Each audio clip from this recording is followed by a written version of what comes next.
A woman in Phoenix spent 41 years building something. She started as a waitress at 23, bought a small duplex at 31 with money she saved while working 2 jobs, bought a second one at 38, and by the time she was 64, she owned 4 rental properties, had $340,000 in a traditional IRA, and had a checking account with $47,000 in it. She never made more than $68,000 in any single year. She was, by every measure that matters, financially successful. She had built something real from almost nothing, through patience and discipline and decades of boring decisions made correctly. She died without a will. She had meant to write one for years. She knew she should. She had even called an attorney once, gotten the voicemail, and never called back. It seemed expensive, confusing, not urgent. She was 64. She had time. Her estate spent 19 months in probate. Her 2 adult children, who had always gotten along, fought bitterly over the rental properties. The court appointed an administrator who charged the estate $22,000 in fees. Attorneys for both sides billed $31,000. The process required her children to travel to Arizona 3 times, miss work, and retain legal representation they hadn't budgeted for. One of the rental properties had to be sold to cover the costs. The IRA, which had no beneficiary designation on file, also went through probate, a mistake that eliminated the multi-decade tax-free growth her children could have enjoyed by stretching the distributions. By the time everything was settled, her estate had lost approximately $95,000 in legal costs, administrative fees, and tax inefficiencies that proper planning would have prevented entirely. She had built $700,000. Her children received approximately $605,000 and a 2-year ordeal. The 15 minutes she never spent filling out a beneficiary designation form and the afternoon she never spent with an estate attorney cost her family $95,000 and nearly their relationship with each other. I'm Stella. This is Stella Insights. This video is about a mistake that costs American families tens of thousands of dollars every year, not because of bad investments or market timing, but because of a single afternoon that never happened. Here's what that looks like in practice and what to do about it. This is not an unusual story. It is an extremely common one. According to a 2024 survey by Caring.com, 64% of American adults have no will. Among adults over 55, people who statistically have the most to lose, 40% still have no will. The AARP reports that the average American spends more time planning a vacation than planning their estate. The consequences of that imbalance are felt every year by millions of families who discover, at exactly the worst moment, that the person they lost left them a legal and financial problem on top of a grief one. The money doesn't disappear when you die. It goes somewhere. The question is whether you decide where it goes or whether a combination of state law, court processes, and institutional defaults decides for you. Those 2 outcomes are not the same. They differ by tens of thousands of dollars in legal costs, by years of family conflict, by the difference between a Roth IRA that grows tax-free for decades and one that gets liquidated in 10 years, and by whether the people you love receive what you intended or a legally adjudicated approximation of it. How assets actually distribute at death. There are 3 categories of assets, and they distribute differently. The first is assets that pass by beneficiary designation: retirement accounts, life, insurance policies, and bank or brokerage accounts with payable on death or transfer on death designations. These pass directly to the named beneficiary, completely outside the will and completely outside probate, regardless of what any will says. If your 401k names your ex-spouse as beneficiary and you never updated it after your divorce, your ex-spouse receives your 401k. Your current spouse receives nothing from it. The will does not override a beneficiary designation. The beneficiary designation wins, always. The second category is assets held in joint tenancy with right of survivorship, typically the primary residence and joint bank accounts. These pass automatically to the surviving joint owner at death, also outside probate. No will required, no court process, no delay. The third category is everything else. Assets held in your name alone, without a beneficiary designation and without a joint owner. A car titled solely in your name, a bank account without a payable on death designation, a rental property titled in your name, a taxable brokerage account without a transfer on death designation. All of it goes through probate when you die without planning. All of it is subject to court supervision, administrative fees, attorney fees, public disclosure. Probate records are public, meaning anyone can look up what you owned and who received it, and the timeline of the court system rather than your intentions. According to the American Bar Association, probate typically costs 3% to 8% of the gross estate value when attorney fees, executor fees, court costs, and administrative expenses are totaled. On a $600,000 estate, that is $18,000 to $48,000 in costs that simple planning eliminates entirely. The timeline is typically 9 to 24 months, during which assets are frozen, heirs cannot access what they've inherited, and family conflict has maximum opportunity to develop. The tools that prevent this. The revocable living trust is the primary tool for avoiding probate on assets of any meaningful size. A revocable living trust, one you create, fund, control, and can modify at any time during your lifetime, holds your assets during your life and distributes them at death according to your written instructions, without court involvement, without public disclosure, and with a timeline measured in weeks rather than months. No probate, no court, no public record.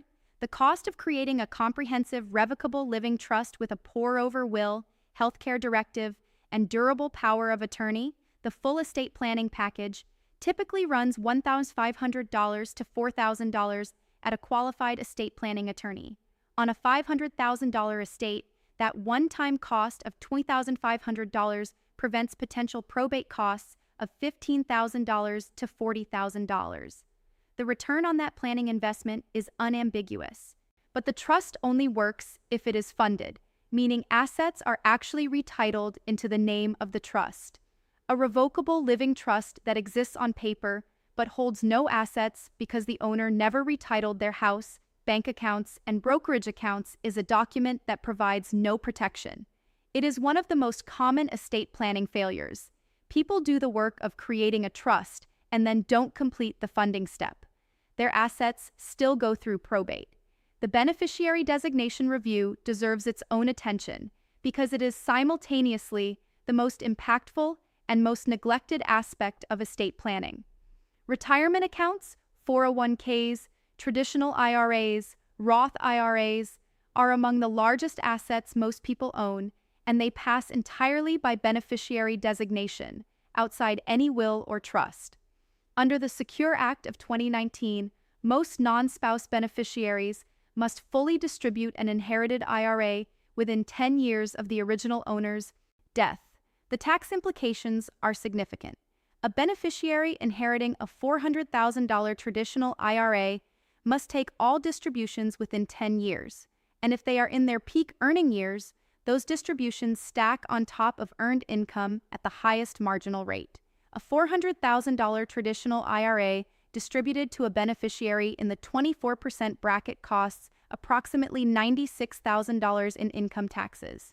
The same $400,000 in a Roth IRA costs the beneficiary nothing in income tax because the original owner already paid taxes on the contributions. The difference in after-tax inheritance is $96,000, determined entirely by whether the original owner converted traditional IRA balances to Roth before death. This is precisely the planning the woman in Phoenix never did. It is one reason the gap between what her children received and what they could have received was so large. The IRS is effectively a silent heir on every traditional IRA you leave behind. Depending on your beneficiary's income, that silent heir takes somewhere between 22 and 37 cents of every dollar distributed, automatically, without a will, without a court. Proper planning decides how much they get. Doing nothing decides it for you. A healthcare directive documents your medical treatment preferences in the event you cannot communicate them. Without it, medical decisions fall to family members who may disagree, who may not know your preferences, and who may make choices under emotional duress that don't reflect what you would have wanted.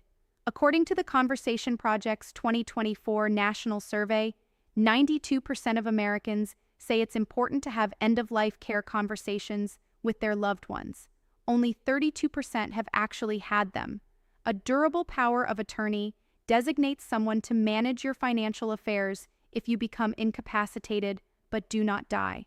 Without it, a family member who needs to access your accounts or pay your bills must petition a court for guardianship. That process costs thousands of dollars, takes months, and is entirely unnecessary if a single document was prepared in advance. The digital asset dimension is one almost no estate planning framework currently addresses adequately.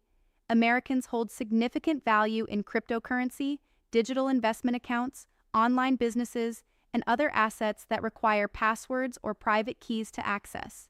Cryptocurrency held in a self-custody wallet is permanently and irrecoverably lost if the private key is not accessible to heirs. There is no customer service line. There is no account recovery process. A Bitcoin holder who dies with $50,000 in a self-custody wallet and no documented recovery mechanism has destroyed $50,000. Proper digital estate planning requires a documented inventory of digital assets, a secure mechanism for transmitting access credentials to a trusted successor, and explicit instructions for each asset type. What it actually costs to do this right. The woman in Phoenix would have spent approximately $2,500 on a complete estate plan. She would have spent 2 hours funding the trust and updating her beneficiary designations. Her children would have received the full $700,000 she built, plus clear instructions, plus the ability to take IRA distributions over a decade in a tax-efficient way.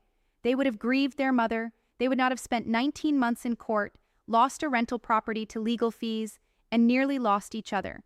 The beneficiary designation review alone, updating every retirement account, every life insurance policy, and every bank and brokerage account, takes approximately 2 to 3 hours and costs nothing. It is the single highest return use of an afternoon in personal finance. A complete basic estate plan, revocable living trust, pour-over will, healthcare directive, and durable power of attorney takes one consultation and one signing appointment, typically separated by 2 to 3 weeks. The total time from the client's perspective is 3 to 5 hours. The entire process, from first attorney consultation to fully funded estate plan, can be completed in 4 to 6 weeks. The life insurance gap is a related failure that shows up consistently in middle-income households. According to LIMRA's 2025 Insurance Barometer study, approximately 106 million Americans are either uninsured or underinsured. Among households with children under 18, 44% say their household would face financial hardship within 6 months if a primary earner died.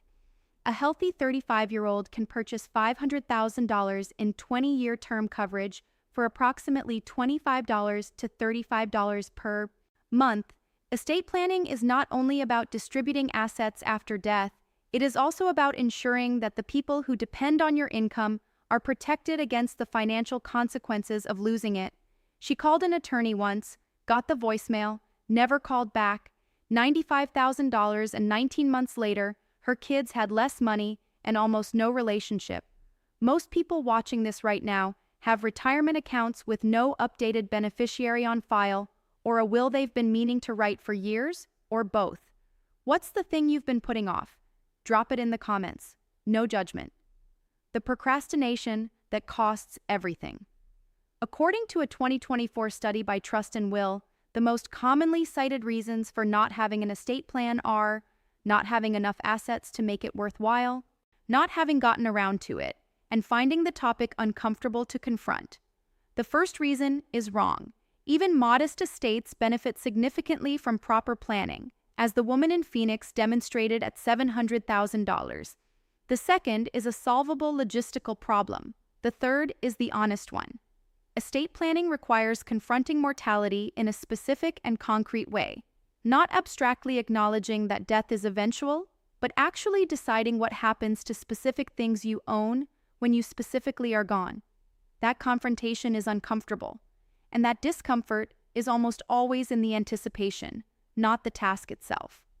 Most people who finally sit down and do the beneficiary review report it took less than 2 hours. The hardest part was opening the laptop. The practical path forward is specific and achievable. Make an appointment with an estate planning attorney. the state bar of your state maintains a referral directory, and NAEPC, the National Association of Estate Planners and Counsels, maintains a directory of credentialed estate planners.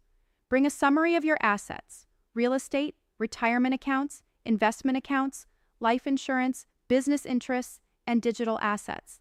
Bring the names of the people you want as executor, trustee, healthcare proxy, and financial power of attorney. From that one meeting, a qualified attorney can build a plan that protects everything you have built, costs a fraction of what probate would consume, and takes less time to complete than most people imagine.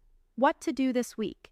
The money you build over a lifetime does not automatically protect itself after you are gone. It requires the same deliberate attention you gave it while you were alive, documented, structured, and communicated clearly to the people who will carry it forward. Everything built through decades of discipline can be partially or significantly eroded in the months after death by the absence of an afternoon's planning. Start with the simplest thing. Pull up every retirement account you own and check who is named as beneficiary. Then check your life insurance. Then check your bank and brokerage accounts for payable on death designations. That review costs nothing and takes 2 hours.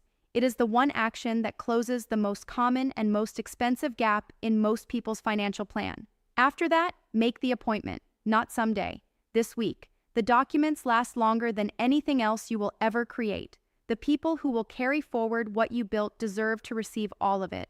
She spent 41 years building $700,000. It cost her family $95,000 and nearly 2 years because she never called back. The tragedy is not that she died. The tragedy is that the damage was entirely preventable, and the prevention was entirely within reach. If this video made you want to actually do something about it, start with the beneficiary review. Not next week, tonight. Pull up one account, check one name. That's the first step, and it's free. If you found this useful, subscribe to Stella Insights. I cover the financial decisions that actually move the needle, without the noise. And if you have a friend or family member who has been putting this off, and you know who that person is, send them this video. It might be the most useful thing you do for them this year. See you in the next one.